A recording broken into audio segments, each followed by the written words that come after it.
Assalamualaikum warahmatullahi wabarakatuh. Perkenalkan, nama saya Agung Herdianto, salah satu dosen Prodi Teknik Lingkungan Fakultas Sains dan Teknologi Universitas PGRI Argopuro Jember.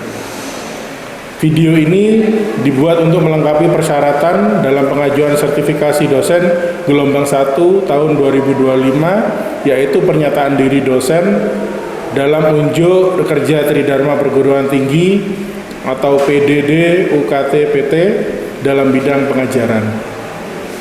Pada kesempatan kali ini, mata kuliah yang saya ambil sebagai contoh dalam video pembelajaran adalah mata kuliah program studi teknik lingkungan, yaitu mata kuliah Sistem Informasi Geografis. Mata kuliah ini memiliki bobot 3 SKS dengan rincian 2 SKS teori dan 1 SKS praktikum. Deskripsi mata kuliah Sistem Informasi Geografis pada mata kuliah ini membekali mahasiswa dengan pengetahuan dan keterampilan dasar hingga menengah dalam mengelola, menganalisis, dan menyajikan data spasial secara digital. Mahasiswa akan mempelajari konsep dasar Sistem Informasi Geografis, jenis data spasial, baik itu data vektor maupun data raster, sistem koordinat, akuisisi data geospasial, serta pengolahan data menggunakan perangkat lunak ArcGIS. Selain itu, mahasiswa juga dilatih untuk memahami proses pemodelan spasial dan visualisasi peta tematik guna mendukung proses pengambilan keputusan berbasis lokasi. Melalui pendekatan teori dan praktik, pada mata kuliah ini kemampuan berpikir kritis, analitis, dan solutif diperlukan dalam menyelesaikan persoalan geospasial di berbagai bidang seperti lingkungan, perencanaan wilayah, kehutanan, pertanian, kebencanaan, dan pembangunan berkelanjutan. Adapun capaian pembelajaran ini, mahasiswa mampu memilih sumber daya dan memanfaatkan perangkat perancangan serta analisis rekayasa lingkungan berbasis teknologi informasi dan komputasi yang sesuai untuk melakukan aktivitas rekayasa dalam upaya penanganan masalah pengelolaan lingkungan. Adapun bahan pengkajian pada mata kuliah Sistem Informasi Geografis yaitu yang pertama, konsep dasar Sistem Informasi Geografis. Yang kedua, data spasial dan atribut dalam Sistem Informasi Geografis. Yang ketiga, sumber data spasial. Yang keempat, sistem koordinat dan proyeksi pada peta. Yang kelima, digitasi dan pembuatan layer. Yang keenam, visualisasi dan penyajian data spasial. Yang ketujuh, penggunaan perangkat lunak ArcGIS. Yang kedelapan, menganalisis hasil dari data spasial tersebut. Aspek penilaian yang saya lakukan pada mata kuliah ini yaitu kehadiran sebesar 10%, kemudian tugas 10%, kemudian praktikum 30%, UTS 25%, dan UAS 25%. Adapun metode pembelajaran lebih ditekankan pada project based learning. Berikut video pernyataan diri dosen dalam unjuk kerja Tridharma Perguruan Tinggi atau PDD UKT PT dalam bidang pengajaran saya.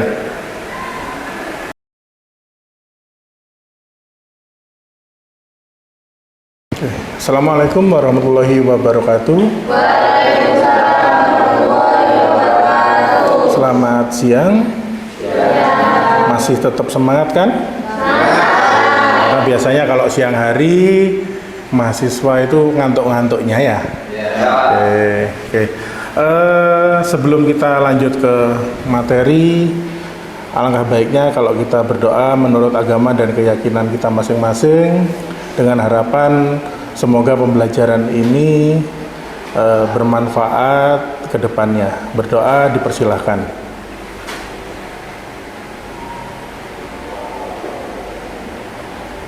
Oke, berdoa selesai. Baik, pada pertemuan minggu ketiga ini saya akan menjelaskan tentang basis data spasial. Tentunya kaitan basis data spasial ini dengan pertemuan kita di minggu yang lalu. Dalam suatu sistem informasi geografis itu diperlukan adanya yang pertama brainware, orang yang mengoperasikan suatu sistem tersebut, kemudian ada hardware, perangkat kerasnya berupa komputer, mouse, GPS, kemudian yang ketiga software pendukung. Biasanya ini kita fokusnya menggunakan ArcGIS ataupun QGIS. Ada juga software pendukung lainnya yaitu Google Earth ataupun Basemap itu. Kemudian yang keempat, ini yang nggak kalah pentingnya, yaitu adalah data.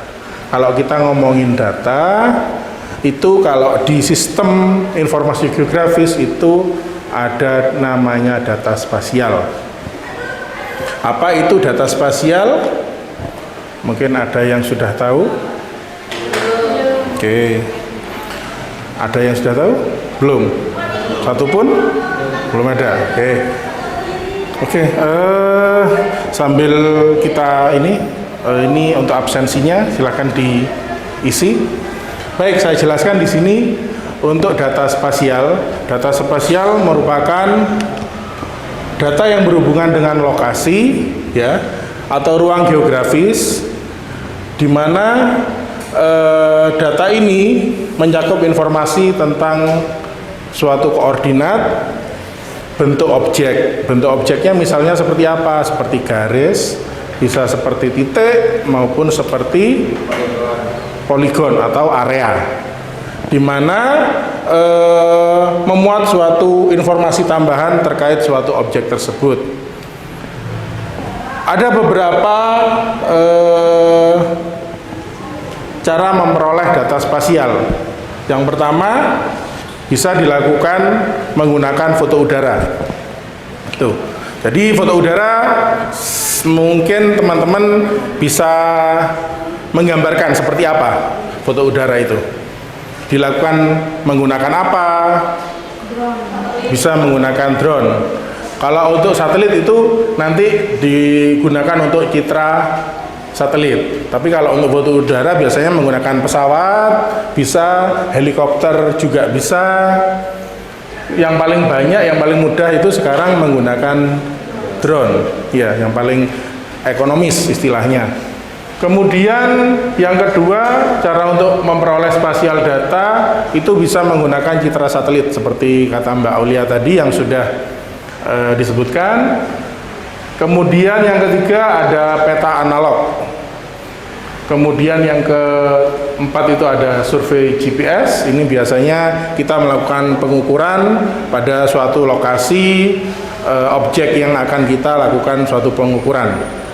Kemudian yang terakhir bisa dilakukan menggunakan data tabular. Data tabular ini nanti bisa berupa Excel. Nanti bisa masukkan data koordinat, data letak lintang, garis lintang, kemudian data letak garis bujurnya, di mana posisinya. Perbedaan data raster dan data vektor dilihat dari bentuk datanya. Bentuk datanya kalau data raster itu dia berbentuk grid atau pixel, atau kita sebut dia persegi atau kotak-kotak. Sedangkan untuk data vektor, bentuk datanya dia itu TGA, garis, area, dan titik biasanya. Kita singkat TGA, titik, garis, area. Kemudian untuk representasinya, biasanya dia cocok untuk data yang kontinu. Data kontinu ini biasanya seperti tutupan lahan, kemudian bentuk bangunan permanen, itu biasanya. Kemudian kalau untuk data vektor, dia ini cocoknya untuk data diskrit atau data yang terpisah, misalnya seperti jalan raya, sungai, kemudian batas wilayah, ya seperti itu. Untuk ukuran filenya, ditinjau dari ukuran file biasanya resolusi untuk data raster itu biasanya memiliki resolusi yang sangat besar. Berarti kalau resolusinya besar, otomatis filenya juga besar, ukuran filenya juga besar. Kemudian untuk data vektor ditinjau dari ukuran file, dia kecil, lebih kecil daripada data raster. Kemudian untuk contoh datanya tadi salah satunya ada citra satelit, kemudian peta ketinggian atau digital eliminasi model, kemudian bisa juga temperatur. Kemudian untuk contoh data dari data vektor itu bisa batas administratif, bisa kota, desa, kecamatan, kemudian bisa juga tentang suatu titik bangunan, bisa juga jalan, sungai itu biasanya. Kemudian keunggulannya dari data raster, keunggulannya itu dia lebih ke arah analisis spasial kontinu. Biasanya digunakan untuk menganalisis tumbuhan atau vegetasi yang terdapat pada suatu area. Karena seperti itu. Bisa juga untuk tutupan lahan. Itu biasa untuk membedakan antara hutan produktif sama ladang ataupun sama kebun, itu kan jelas berbeda kerapatannya. Ya, meskipun kita sama-sama lihat kalau dari Google Earth, biasanya kita teman-teman kan biasa membuka. Kalau Google Earth itu sama hijaunya, tapi kalau kita analisis lebih lanjut menggunakan mode NDVI atau Normalized Difference Vegetation Index, itu akan menunjukkan warna kerapatan yang berbeda. Meskipun itu sama-sama hijau. Jadi kalau di satelit itu ada yang hijau tua, agak muda, kemudian hijaunya muda gitu ya, ada semu gitu ya. Kemudian kalau untuk data vektor, keunggulannya dia lebih presisi untuk menggambarkan batas atau data administratif untuk batas daerah gitu. Kemudian dia juga untuk menggambarkan luas ataupun jarak. Nah, ini ada kelemahan. Selain keunggulan, dari dua data ini juga memiliki kelemahan. Kelemahan yang pertama, data raster. Dia itu kurang presisi untuk fitur kecil atau garis-garis. Jadi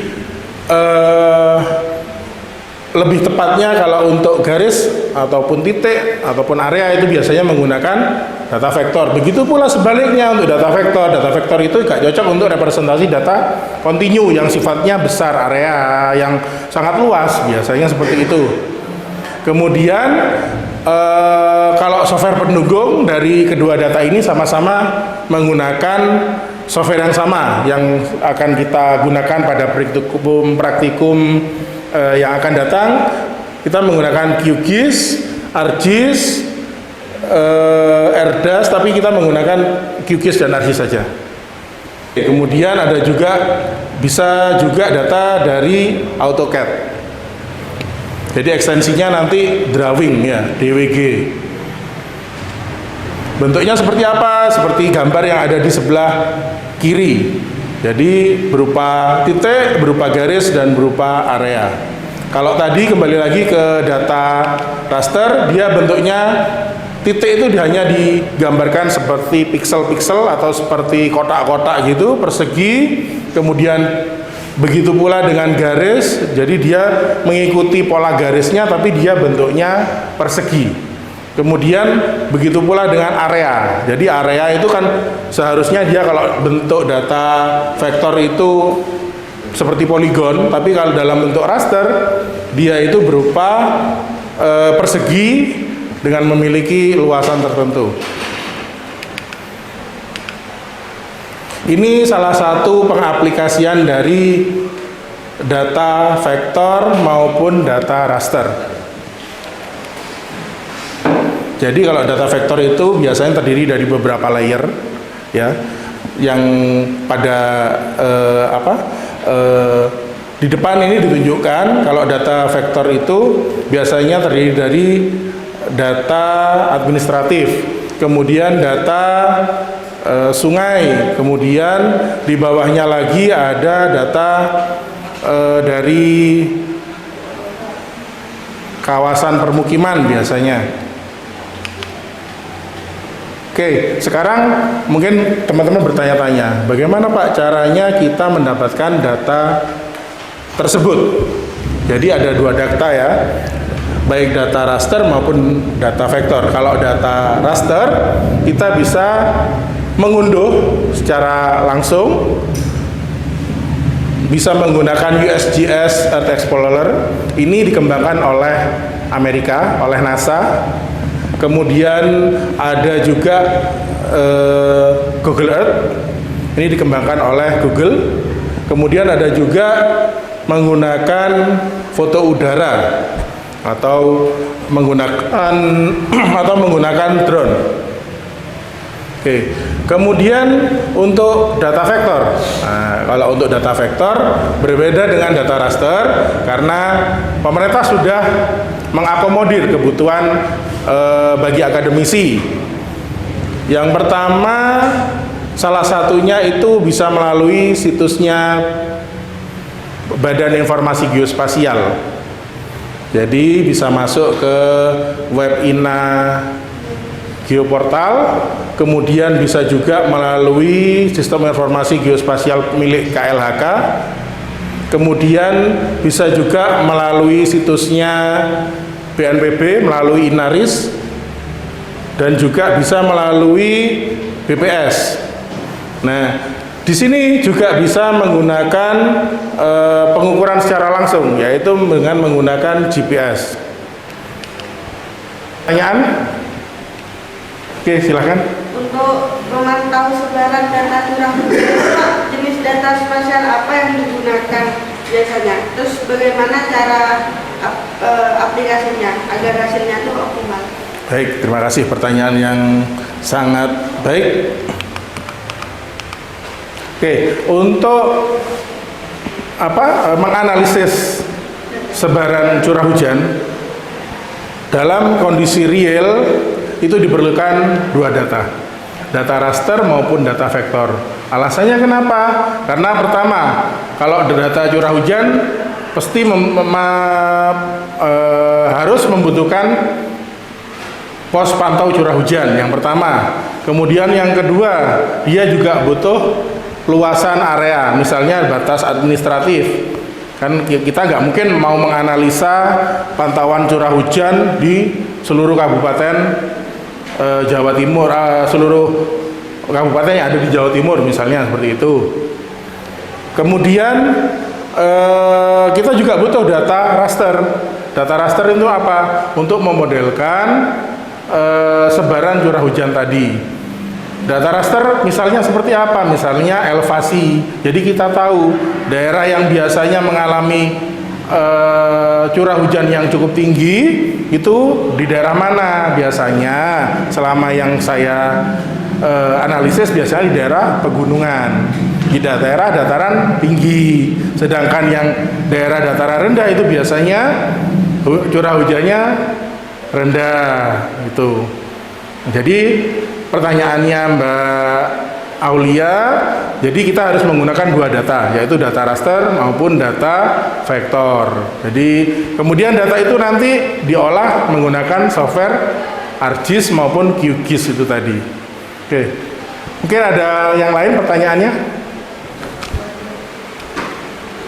Mas? Ya?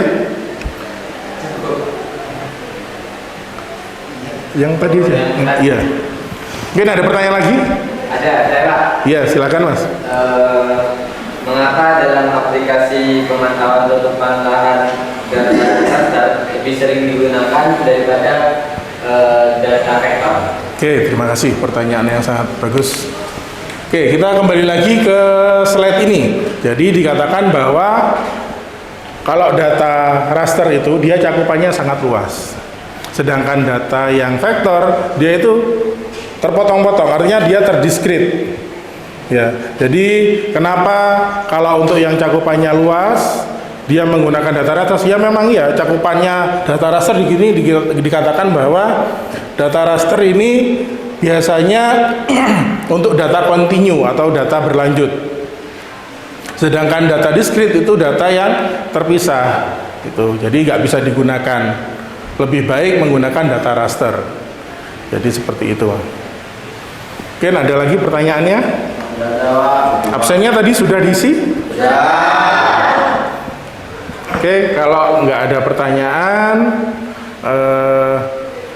kita lanjut lagi minggu depan dengan pokok materi yaitu analisis data spasial. Kalau ini data spasialnya, minggu depan berarti kita membahas analisisnya. Bagaimana nanti diolah, kemudian disimpan, kemudian nanti divisualkan ke dalam bentuk peta. Oke? Ya, Pak. Oke, kalau begitu terima kasih atas waktunya. Semoga materi yang saya berikan ini bisa menambah wawasan dan teman-teman bisa mengetahui antara perbedaan antara data vektor maupun data raster. Baik, saya akhiri. Terima kasih. Wabillahi taufiq wal hidayah. Assalamualaikum warahmatullahi wabarakatuh. Waalaikumsalam.